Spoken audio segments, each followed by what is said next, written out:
DD news पर आप देख रहे हैं इस वक्त। और जैसा कि ब्रेक पर जाने से पहले हमने बताया था कि एक बड़े मुद्दे की बात करेंगे और वो मुद्दा इन दिनों बहुत ही चर्चा में है, वो है कर्नाटक का सेक्स स्कैंडल। तो कर्नाटक सेक्स स्कैंडल पर अमित शाह ने कई सवाल पूछे हैं। केंद्रीय गृह मंत्री अमित शाह ने कर्नाटक की कांग्रेस सरकार पर बड़ा आरोप लगाया। क्या क्या बातें अमित शाह ने कही हैं? अमित शाह ने कहा कि सेक्स स्कैंडल के आरोपी प्रज्वल रेवन्ना को भगाने में कांग्रेस का हाथ है, कांग्रेस की राज्य सरकार का हाथ। सवाल पूछा कि फर्स्ट फेज के चुनाव तक कांग्रेस की सिद्धारमैया सरकार ने केस क्यों नहीं खोला प्रज्वल रेवन्ना के खिलाफ। पीड़ित को न्याय दिलाने की जगह पर कांग्रेस की राज्य सरकार कर रही है सियासत। प्रियंका गांधी वाड्रा ने प्रज्वल रेवन्ना के देश छोड़कर जाने पर सवाल उठाया था, तो बीजेपी ने उल्टा जवाब दिया था प्रियंका को और पूछा था कि अपनी पार्टी की कर्नाटक सरकार से सवाल क्यों नहीं पूछती वो।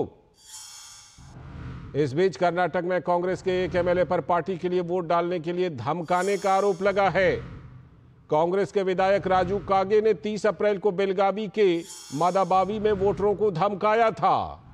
तो चुनाव आयोग ने राजू कागे को नोटिस जारी किया है और जवाब के लिए 24 घंटे का समय दिया है। तो गृह मंत्री अमित शाह ने क्या कहा? हुबली में एक जनसभा को संबोधित करते हुए गृह मंत्री अमित शाह ने कहा कि बीजेपी कभी भी महिलाओं के खिलाफ अत्याचार के साथ खड़ी नहीं होगी। उन्होंने कांग्रेस पर निशाना साधते हुए कहा कि आपकी वजह से जघन्य अपराध करने वाला एक व्यक्ति बच गया, भले ही वो जेडीएस से है और वो हमारी सहयोगी पार्टी है।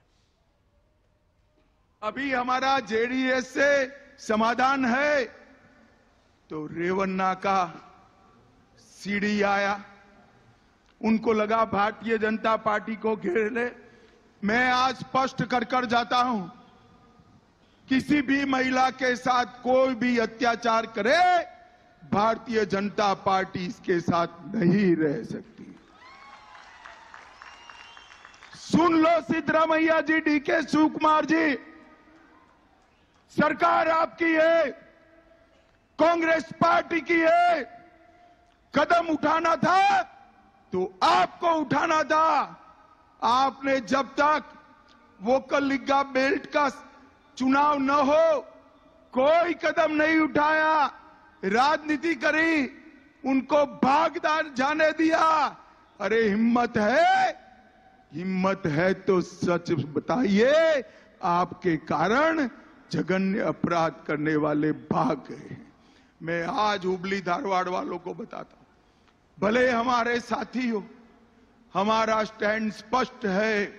जो इस प्रकार के कृत्य करता है, कठोर से कठोर सजा उनको दिलानी चाहिए, देर नहीं करनी चाहिए।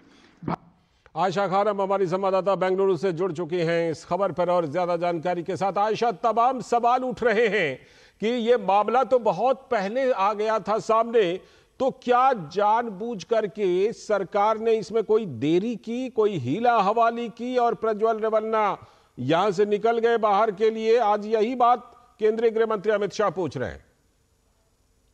जी हां, बिल्कुल अमित शाह जो कह रहे हैं वो बिल्कुल ठीक है, क्योंकि सरकार ने इस पूरे मामले पर किसी हद तक चुप्पी साधी रही, जबकि ये मामला जो है साल 2023 में ही सामने आया था। साल 2023 में इस मामले को कुछ अखबारों ने उठाया था और एक रीजनल चैनल ने उठाया था।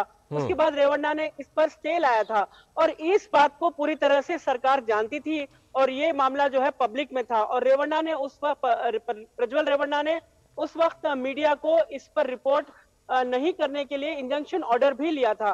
तो इन तमाम चीजों के चलते सरकार के ज्ञान में ये बात थी कि रेवन्ना पर इस तरह के आरोप लग रहे हैं, इस तरह का पेन ड्राइव सर्कुलेट हो गया है और ये तमाम चीजें जो महिलाएं, पीड़ित महिलाएं हैं, उनकी कोई शिकायत जो है अभी तक किसी स्टेशन में दर्ज नहीं हुई।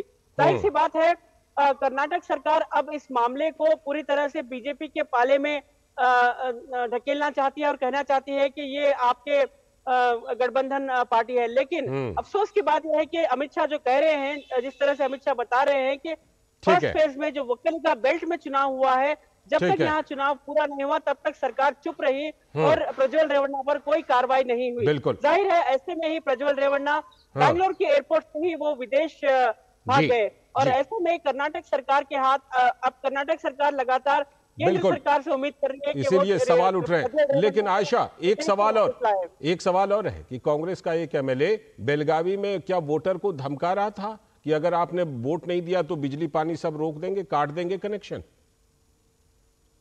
जी हाँ, बिल्कुल, बहुत ही मजाकिया अंदाज में वो कह रहे थे कि देखिए पिछले चुनाव में आपने मुझे हराया था, 400 वोट की कमी थी, और अगर इस चुनाव में दोबारा मुझे हराते हैं तो फिर ना कहना कि बिजली कट गई और ये काम नहीं हुआ, वो काम नहीं हुआ।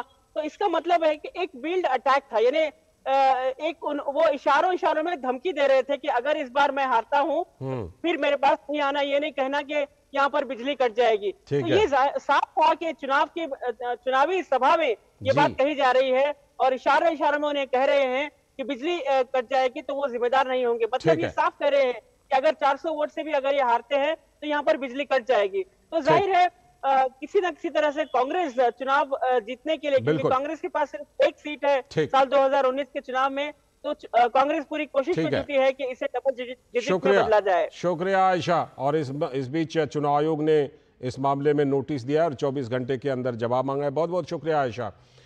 तो आज के इस वक्त में इतना ही। पूरी टीम को दीजिए अनुमति, लेकिन